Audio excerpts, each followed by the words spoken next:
that were taken out of the story, because there really wasn't like a Bible per se before Constantine. There was just all the historical documents basically, and all the letters of the disciples that they were writing back and forth to each other, and then their writings of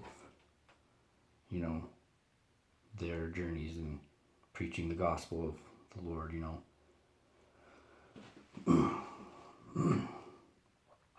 And so they basically gutted the story. When they made the Bible, the King James Bible. And the King James Bible, it's like if you picked up any book in the world, Tom Clancy books, Louis L'Amour book, and somebody had randomly just ripped out 50% of the pages and 50% of that book, it ain't gonna make any damn sense. You're gonna be lost, man. You're gonna be lost because you're walking in a room that's half dark. You're half blind. You only have half the information. Okay? And if you want to get the full truth, you got to walk on the off-beaten path.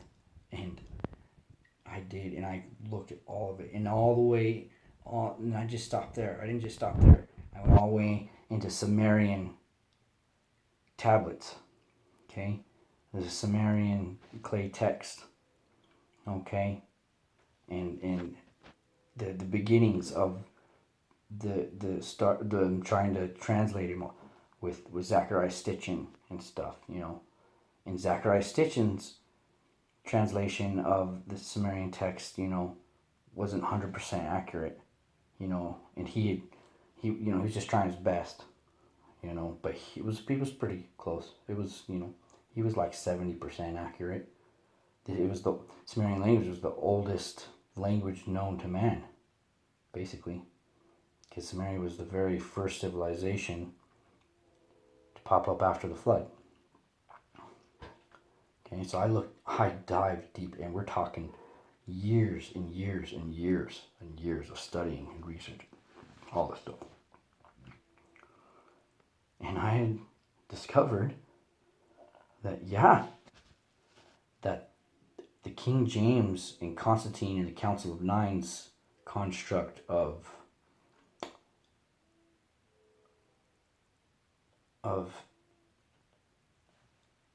and there's not really a mention of the word hell in the Bible. There's purgatory and there's Hades, okay? But it's like this eternal damnation is what it's always referred to, okay? And then the lake of burning fire at the end of it all. And then God opens up the books. And when you go when we're at the end of days, and I don't even call it the end of days because it's not going to be the end of days, but it's going to be the end of this,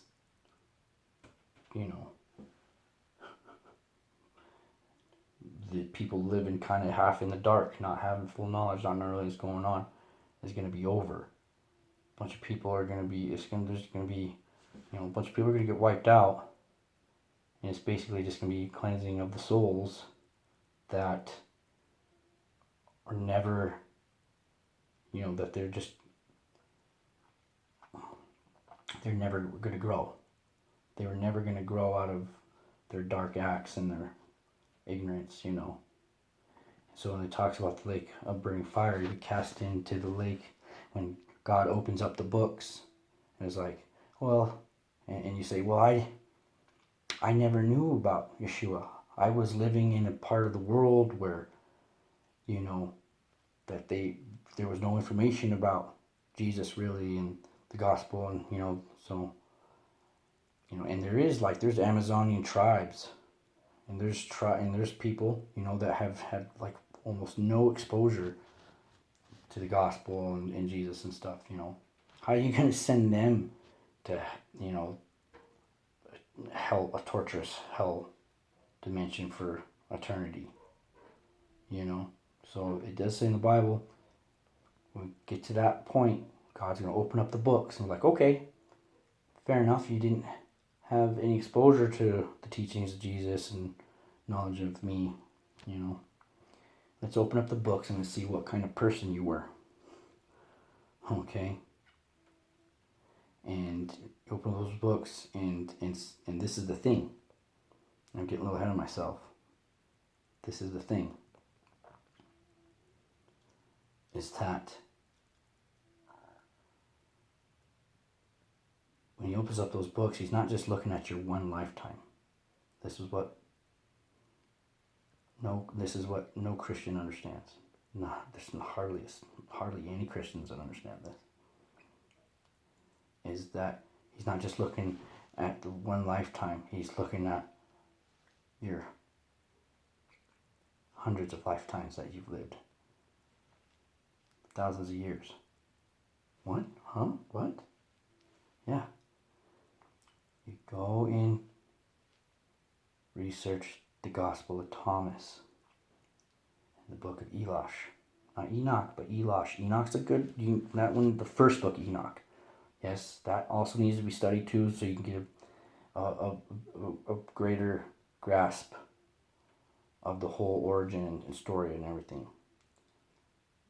But the book of Elosh and the Gospel of Thomas, boom. Okay? The book of Thomas is basically a writing of all of Yeshua's teachings through his lifetime, all of it. And you read that gospel, and it's 50% of Yeshua's teachings in that gospel are not in the Bible. They kept them out, took them out on purpose. Okay, because Constantine wanted to use that whole idea of eternal damnation or whatever as a tool of control. Because he was trying to rein in all the mythology, people that believed in mythology, and he was trying to rein in all the pagans, and he was trying to rein in, all the different religions, so he could have them. He's trying to unite everybody under his nation. He's like every freaking leader in history. He was trying to consolidate as much power as he could. That was the name of the game back then.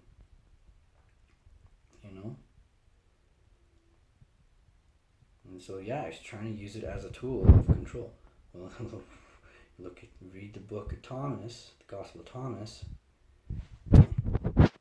Yeshua, and Yeshua does actually use the word hell. Okay? I think it might be the only time the word hell is actually even ever really used, even with the Hebrew Bible. I can't remember what it's called, the Quran or something, but I think in the book, the Gospel of Thomas, it's the only time that hell is ever really mentioned. And and Yeshua says, and these are his exact words, hell is a construct of the mind. Okay? You construct your own hell. Because Yeshua goes on to explain, okay, that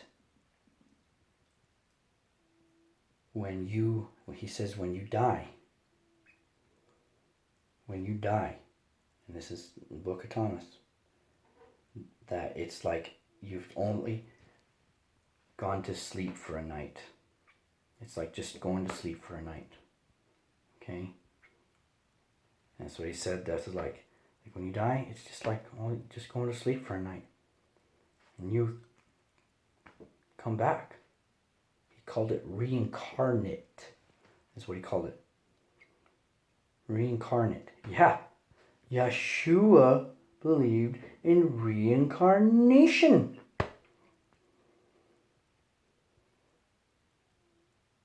Okay? And let me tell you why reincarnation is the most sound and logical and fundamentally logical explanation for everything. Okay? We are all, when you break us down to our core, and yes, I know the medical industry says that we are carbon-based life forms, which, how can we be carbon-based when we're like 80-90% hydrogen or whatever the heck it is? We're actually hydrogen-based, okay, but that carbon-based crap or whatever, okay? When we break us down to our very core, we are all made up of atoms. We're all made up of atoms. And what is an atom? An atom is a nucleus with particles continuously orbiting around it. Okay? All these particles just orbiting around it in perfect formation. At high speed. Okay? And there is nothing binding those particles. There's no string attached to, to the nucleus, to the particle, and make it, it is all from vibration, energy, frequency. Okay? And so, in all actuality, and the actual fact, we break down to energy. We all break down to vibration. And what is energy? Vibration. Sound waves. Frequency.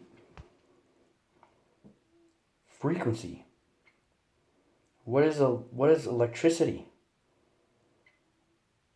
It is a high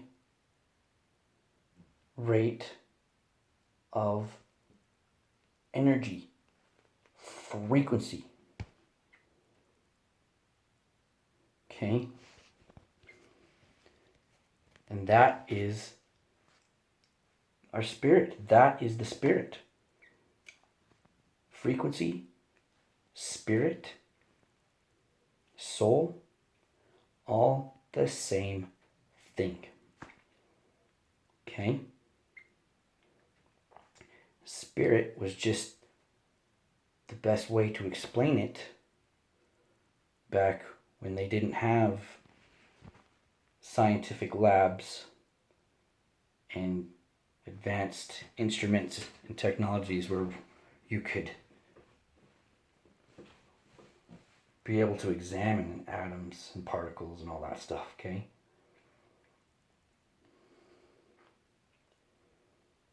Okay? But Yeshua knew about atoms and particles and stuff, okay? Because the 3 wise men that came and visited him when he was born were Sumerians. And they had that ancient knowledge. Samaria had that ancient knowledge from the pre-flood. Okay, when the fallen angels descended to earth. And Enoch was the 4th generation up from Noah. His great-great-great-grandpa was there when the fallen angels descended to Mount Hermon. And Enoch says when they descended from the heavens to earth, to Mount Hermon, they descended down in chariots of fire. What were the only two words that they had to describe a vehicle back then? Well, I'll tell you the only two words that the Sumerians had for vehicles back then was chariot and wagon. And that's the only known kind of vehicles. I'm sure they had some elaborate wagons and chariots. Okay? That's the only kind of vehicles that they knew about. They know about engines and, propulsion systems or anything like that. So the best word he had to describe a ship coming down from the skies that was probably lit up from entering the Earth's atmosphere and also maybe part of their propulsion system. A chariot of fire. Chariot was the only word they had for vehicle back then. And that was their war vehicle. Chariot. Fallen angels, Lucifer, they're aliens, man. Aliens.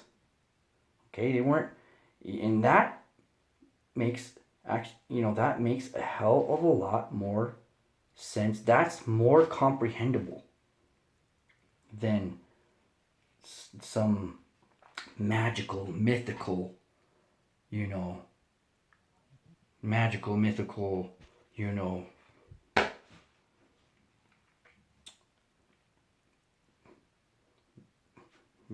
creatures that could just appear and disappear, and that were just like some kind of mythological goddess witch thing, In the book Enoch talks about when they descend down to Mount Hermon and they were living there, that they started creating all kinds of different creatures, and they started creating all kinds of different different creatures and animals and like chimeras and stuff, right? And back in the day, that's like, well, yeah, that sounds kind of mystical and magical type stuff. Like, yeah, that's a little hard to believe back in the day, but not anymore. Not this day of age. It makes a hell of a lot of sense, actually, because we have that technology today as humans. We have mastered the genome code. Okay? We have mastered that genome code, and we can laboratory or create anything we want. Okay? They have clinics. It's very expensive, okay? But they have clinics. And if you've got the money, you can go to these clinics and you can have your baby custom made now. And I mean custom made to the T. Exactly however you want them to be made. You want, your baby to be athletic, high cheekbones, and, strong, blonde, blue-eyed, the dimensions of their ears, if you want them to be real big and powerful, or if you want them to, be more averaged size, but have more of an aggressive nature. Okay, yeah, oh yeah, they can get right down to, whether they can make your baby more of an aggressive baby, more of a docile, more, on the artistic side, because they understand the complete genome structure of the brain development, everything. Which parts of the brain you use for, you know, which parts of the brain that, you know, is your aggressive section, you know, your artistic section, your, you know, your information section, you know. Okay. This is fact. This is known fact. Okay. And I don't know if it's still up, but I was looking on Google like a year ago, and they in Europe, I think it was Europe, those scientists had made half man, half pigs. And it was, you saw the footage and everything, and you know, and it was total science lab geeks, you know, in these articles describing, you know, in a total professional scientific manner, you know, how, yeah, they can now make half man, half pigs, whatever they want. And the reason for them doing this was because there are no human ethic laws on growing organs in a chimera, in a half human, half animal. We're all animals, but you know what I'm saying. There's no laws against, you know, harvesting, killing a half a human being and harvesting their organs. Now, today they keep all that kind of information out of the mainstream because people, you know, people wouldn't be able to go along with that. Okay. Not to mention they like to keep us in the dark, you know, from, you know, how far advanced they really are. And they just like to keep us in the dark from just about all knowledge they can, you know, because they just want us to be blind lemmings, you know. But yeah, Enoch describes that the fallen angels, you know, they're just advanced beings. They were just advanced beings. Okay, came down, you know, and yeah, and they create, and I don't think that they could reproduce like we could. Okay, so they had the vast knowledge and technology and whatever. Okay, but we had the numbers. We had the numbers on them. Okay, and they had to come up with a way to counter, you know, the sheer numbers of humans that were compared to, you know, the fallen beings, the Nephilim, you know. And plus, they were kicked out of wherever they were at. Okay, 1/3 of them, because it says in the Bible how Yahweh, God, had kicked Lucifer out of the heavens. He was kicked out. He was cast to earth. Right. So 1/3. Okay, so there's still 2/3 of his, you know, Lucifer's race. You know, and they probably had some battling, and they were probably running from him, and you know, they were getting kicked out of wherever territory they were at in space, and came here, you know, and basically they're like, you know, they're like, it would be like Christopher Columbus, you know, whatever, just coming in on a ship. You know, yeah, they had advanced weaponry, muskets and whatever, you know, but they were way outnumbered by the they eventually, would be starting to get way outnumbered by the natives,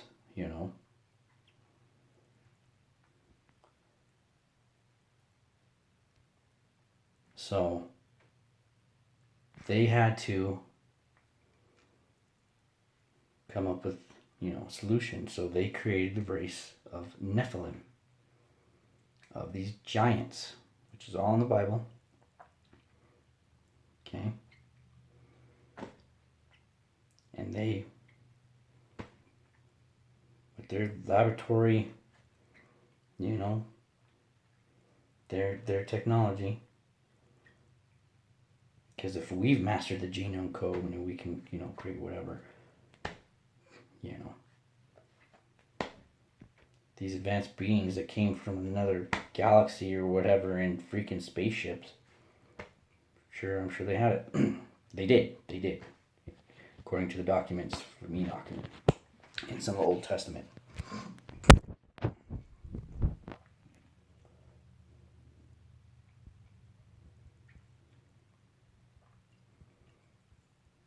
So they created these race of giants, basically as their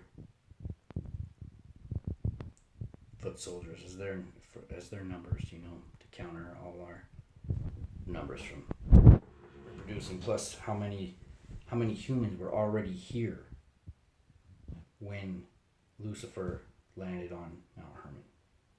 There was probably tons of us already here, and only probably, who knows how many of them, 1,000, 2,000 maybe,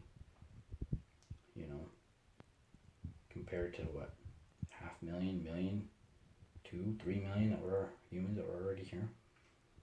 Okay, so they created these race of giants, Nephilim. Okay, and that is highly logical too, because if you take the time and look, okay, and Steve Quayle and Tim Alberino are the freaking leading experts in this. They have been recovering and discovering giant skeletal remains all over the place, and especially the island of Sardinia. Don't quote me on that, but I believe that was the name of the island, this island Sardinia, where they found, what appeared to be a whole civilization of them there. And we're not talking about, some 12 foot, 11 foot, they were just big humans. Oh, no. We're talking 14, 15, 16 foot, 17 foot, okay? And it wasn't just their height. The sheer mass of these things. And you tell by the skeletal structure, okay, that these things were freaking, not only were they,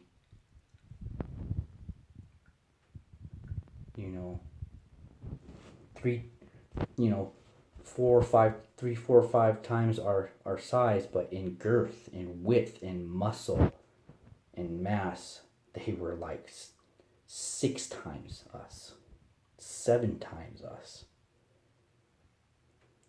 Okay, and they all had these elongated skulls for some reason, and 6 fingers and 6 toes. All these things have. Okay, the evidence is there. The historical document of these giants are there. The Raphaim, the Nephilim, okay, Goliath, and the Bible even talks about Goliath's 4 other brothers or whatever that were even bigger and badder than him.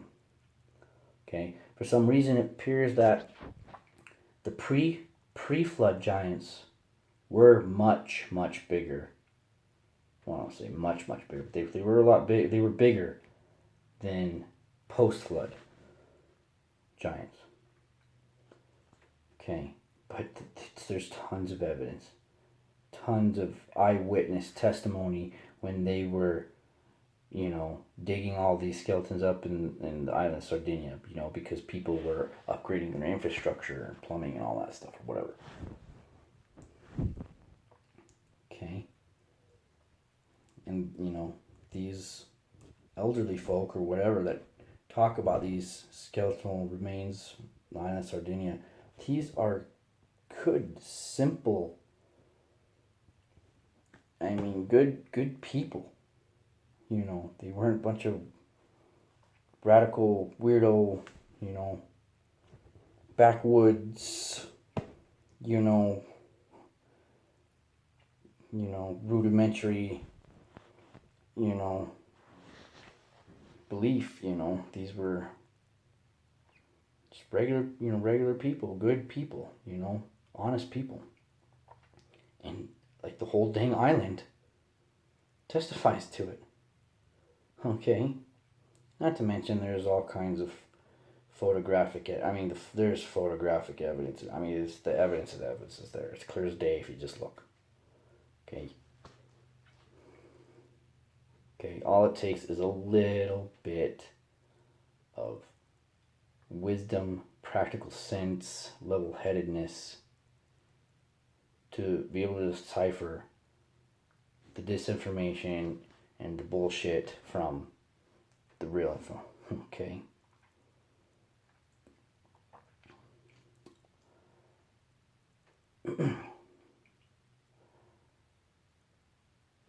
And so, after all that being said,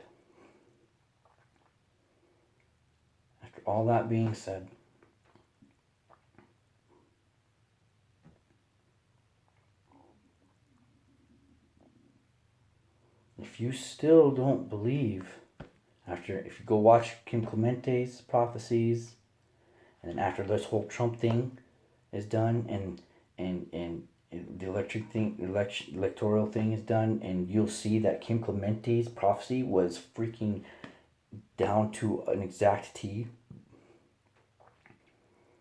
Okay, and the giants and all the physical and historical proof of these giants.